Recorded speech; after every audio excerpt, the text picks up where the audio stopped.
right, so we are told that there is not immediate translation of this right away. We have just heard from the United States Secretary of State, Antony Blinken. As this continues, we will monitor it. For now, I want to bring in Republican presidential candidate and Governor of Florida, Ron DeSantis, joining me now.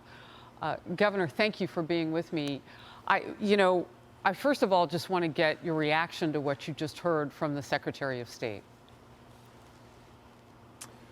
Well, look, Harris, I think that, the Secretary of State is right to recognize Israel's right to defend itself. He appropriately characterized what Hamas did as brutal terrorist attacks. I think the rubber is going to meet the road, though, as we get further along the line, because you're already seeing pressure on Israel. People are starting to attack Israel. And that's likely going to continue. That's been a cycle that we've dealt with through these terrorist attacks that Israel's had to face. So I just think it's important that they're in this for the long haul, that they know that Israel's finally got to deal with this problem. You have to go into Gaza, you have to uproot all the infrastructure, and you have to eliminate Hamas as a functioning force. And if you don't do that, then you're going to face these attacks in the future. Well, as a former member of the Navy SEAL Team 1, I know you were JAG for them, attorney. From your experience, what kind of urban sort of war content are they going to face with many of these people being able to go underground into tunnels that they built? Well, yeah, I mean, look, I think when we were in Iraq and you saw similar things in operations in Afghanistan, the enemy wasn't wearing uniforms. They were blending in with the civilian population. You could be walking on down the street in Fallujah. There could be 10 people wearing the man dresses on. And in that part of the world, they could even be carrying an AK-47. That's normal to just be walking down the street there. How do you know who's just a civilian versus who wants to blow you up? And it's a very difficult thing. But I would say that Israel is providing warnings. I don't think that Hamas should be able to just use people as human shields. But in some respects, I think this is going to be much more extensive urban warfare than what was done during the Iraq and Afghanistan campaigns, because I think that at that point it was basically all U.S. forces wanted to do was just stop the terrorism. They wanted to have a post-Saddam government. So there was no real desire to just totally decimate all the infrastructure in the country. This one, though, they want to uproot all this infrastructure, and that has been embedded in Gaza over many, many years, and that's just what the folks have been doing in Hamas. So they put terrorism and their hatred for Israel over the well-being of their own people for many years now. All right, so the opportunity now to talk with the governor of Florida as we go back and forth. Again, sometimes they'll do these in such a way that it is more readily easy to understand what's going on as they ping pong back and forth. But as we get back to Secretary Blinken, we'll return to him.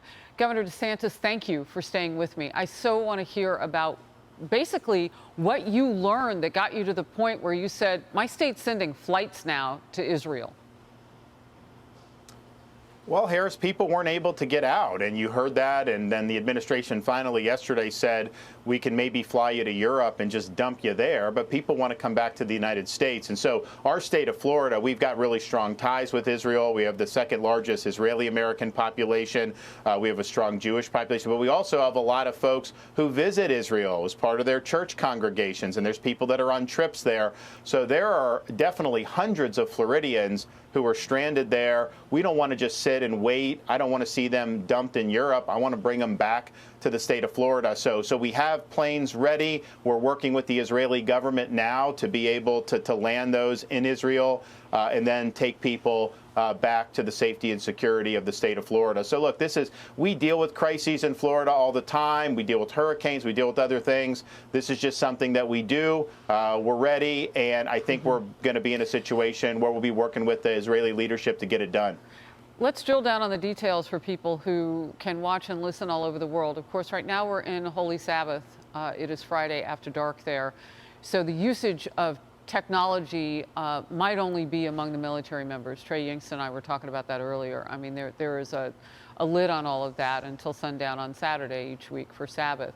But for those who will hear and learn about it tomorrow, what types of planes? I mean, are these Army National Guard, Air National Guard? Are these commercial airlines that you're working with? How will that work? I mean, even the government hasn't been able to do what you're doing.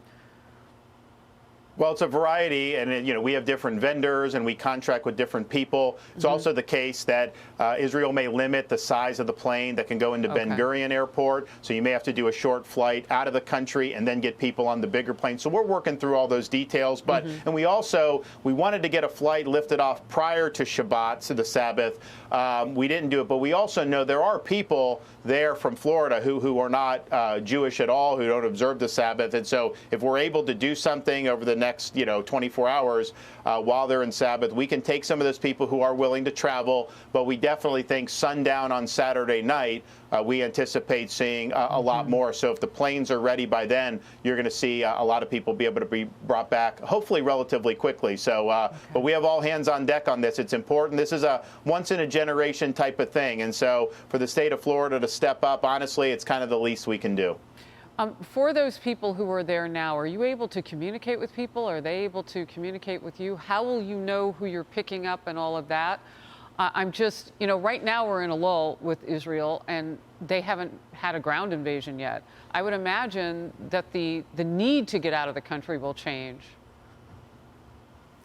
Yeah, look, so we, through our Department of Emergency Management, they're in contact with as many people as we can. Clearly, there's groups that are over there where there's people back here who are in communication, and so we're getting that information, and then other folks throughout the state of Florida.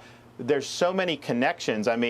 Family members, friends, people are plugged into who's over there. Unfortunately, we have a lot of Floridians who know people that were killed in this or that are missing, some that escaped the Hamas barbarism. So that's there. There's communication ongoing, and we hope to have liftoff very soon.